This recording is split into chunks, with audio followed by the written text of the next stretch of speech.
Sweat dripped down Jeff's forehead and other places too. He was losing it. Bitten by his once best friend Don Carver, he'd have to make the best of what time he had left.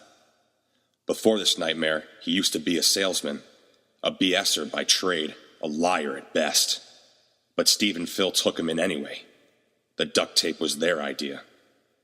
Funny how the end of the world makes a body think.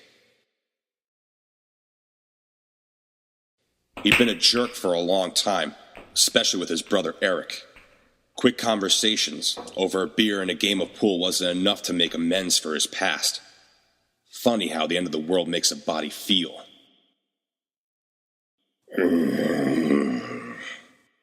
Life used to be simple. Everybody knew the rules even though they'd get broken every once in a while. This town used to live by the rules. Forget speed limits and seatbelts. Now it was a survival game. A scrape at the door sounded. An eyeball stared at Jeff through the peephole. A zombie eyeball. It wanted to come in and feed, just like Jeff would when the fever won out. The heat of the zombie growing inside reminded him of the hot summer days when he'd cooled down with some Big Sky Country ice cream. But this time, Jen and Mary's sweet confections wouldn't make him feel better. How soon until his only cravings are for humans, or even his best friends?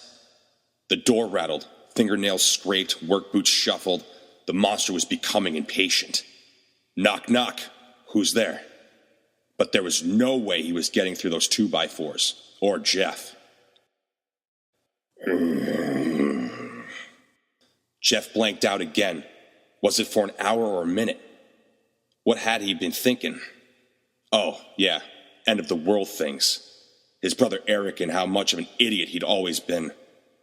He flashed to the game-winning catch Bob threw in the state championship a long time ago.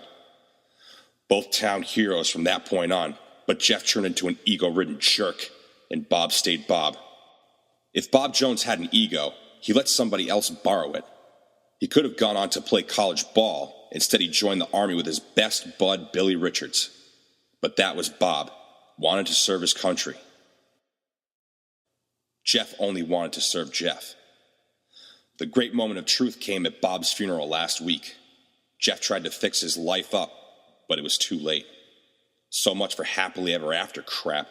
Now it was a deadful ending. Bitten. His fate was what kept scratching at the door.